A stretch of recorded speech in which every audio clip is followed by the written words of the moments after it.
Zealand's experiences with working in collective and common security. This is based on observation rather than academic analysis. I've been a member of the New Zealand Institute of International Affairs for a long time. I'm involved with quotas and particularly interested in issues such as climate change. It is about New Zealand specifically and New Zealand's experience and its relevance to other countries. You have to surmise yourself. This is prepared as a discussion document recognising the breadth of perspectives which come into it, and in preparing this I've actually been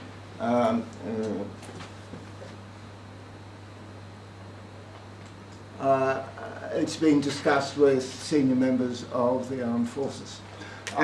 So the central theme is security. Why security? Because if people feel insecure, the idea of peace is not very attractive.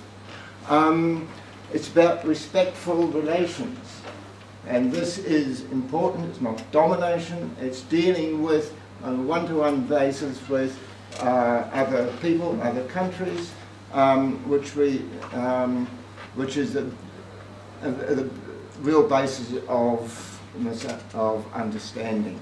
And I'm going too fast.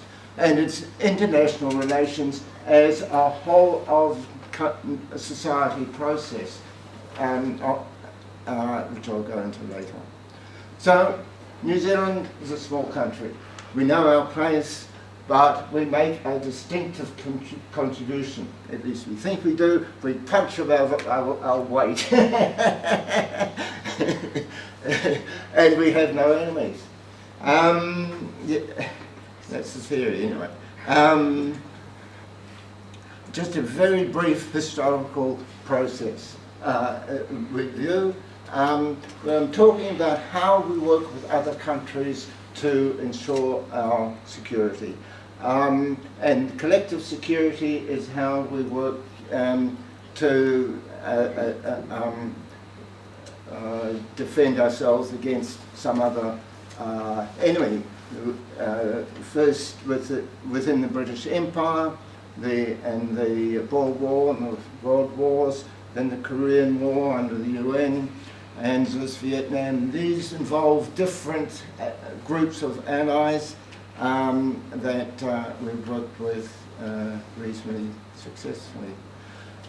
Common security is where we're looking at security of everyone, making contributions, and this is with the League of Nations, United Nations, and the human rights and peacekeeping operations, quite a range of disarmament activities in which people in this conference have made major contributions to.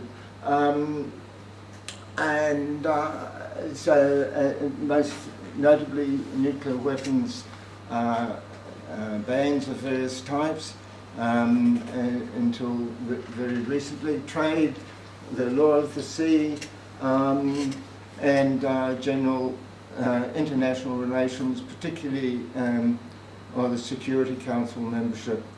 And including all this is the military diplomatic relations around the region that have contributed to that as well. I think it's useful to look at the official statements of what security is about. The condition which permits the citizens of state to go about their daily business confidently, free from fear and able to make the most of opportunities to advance their way of life. It encompasses the preparedness, protection, preservation of people and of property and information, both tangible and intangible. Pretty broad. It refers to what previous speakers have said, and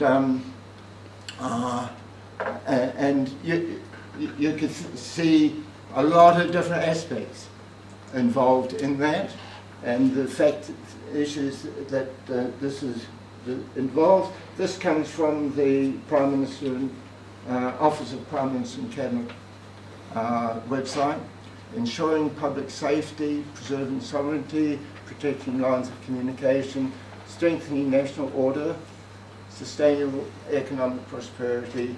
And we could spend a lot of time analysing just how you implement these, but I would say that international cooperation is by far the underpinning of most of these activities. And it requires all of government involvement and international cooperation. That's the official one. So, looking at the current status of diplomacy versus military.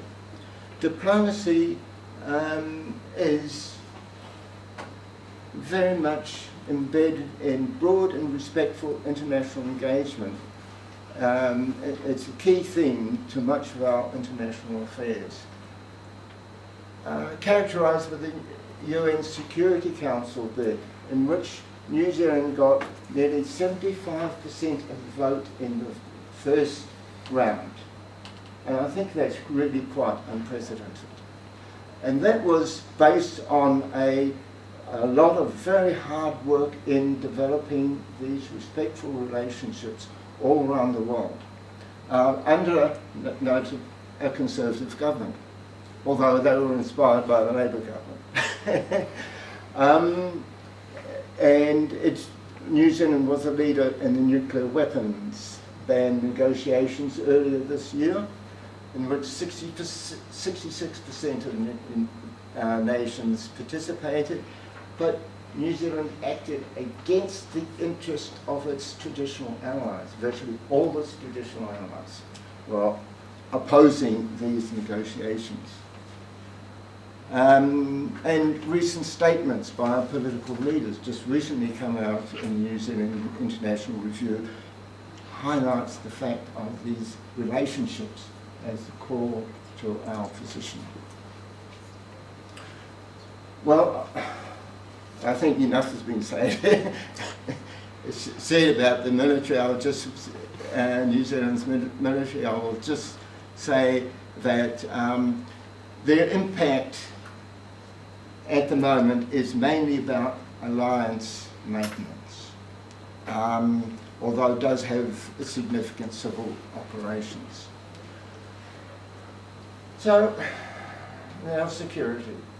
Why no enemies? And looking at really the substance of what's been happening on international relationships, I can only say that it's very much more about these relationships than about any military, what anything the military has done. So, taking on the position that the quality of our relationships is the basis of our security. We've got a great potential of enriching those relationships and gaining an enormous amount. And what do we mean?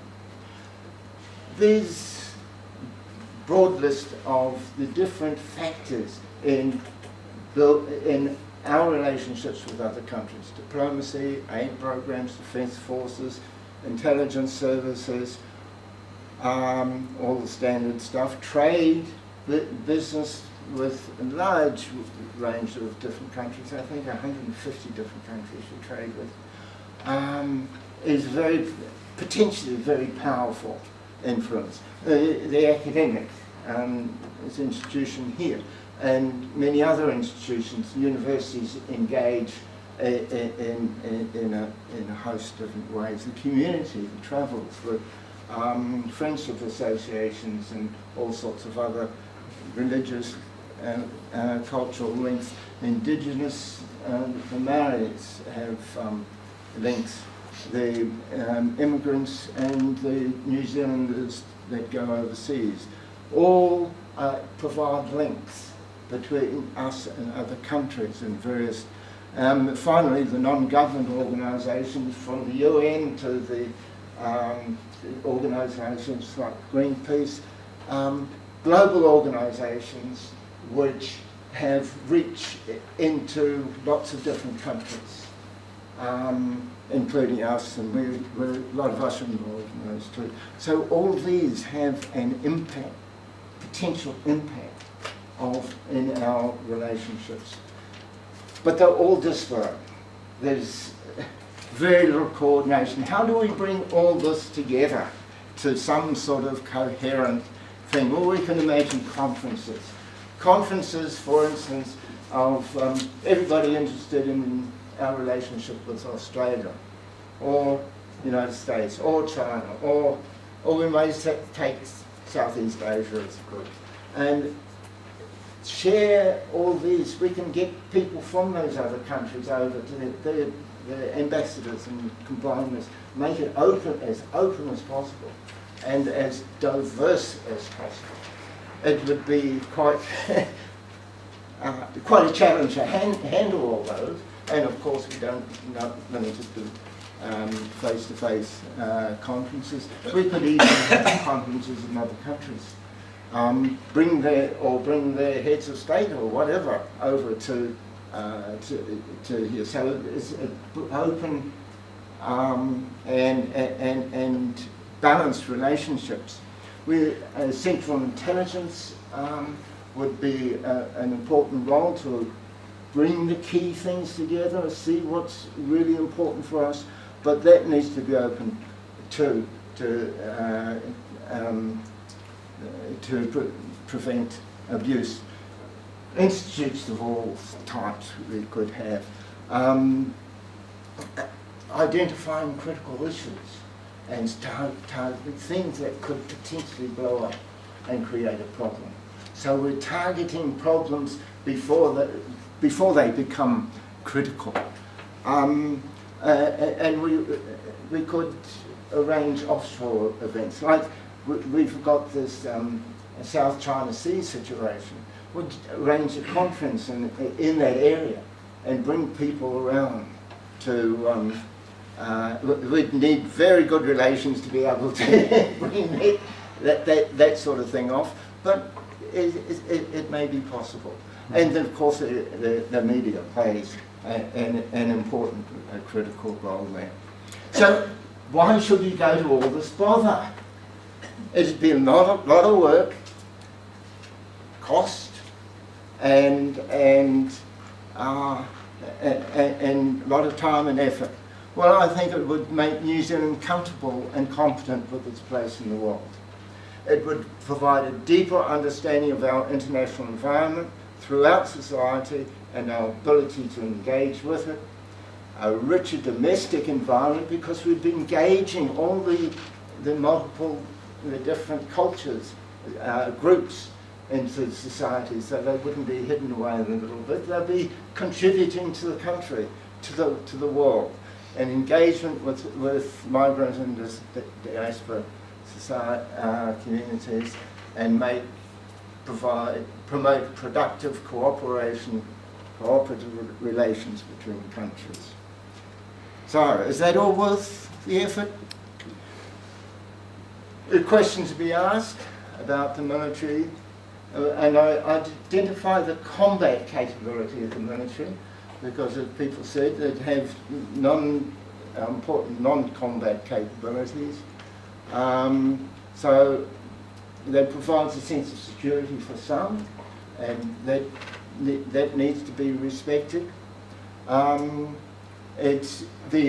alliances compromise our relationships with other countries, so we've got to be careful about the impact of alliances. The combat capabilities legitimize violence as a means of solving problems, which refers to what Edwina was saying.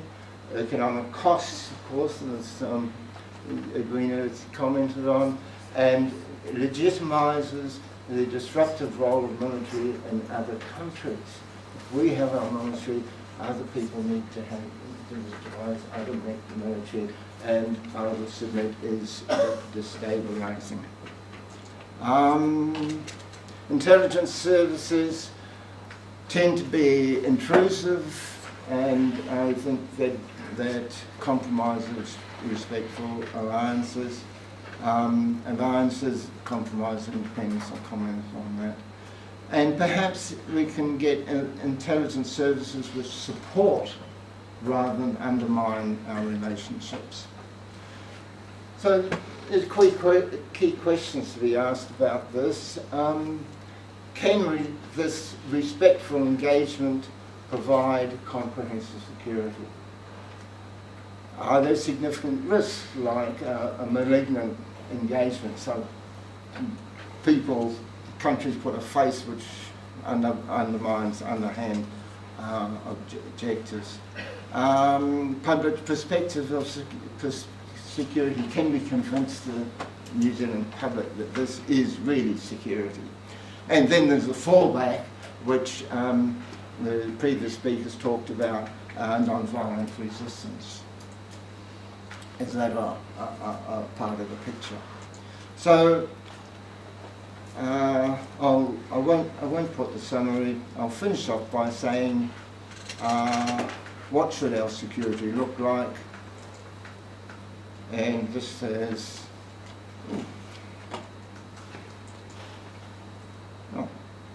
I had two pictures that didn't come up.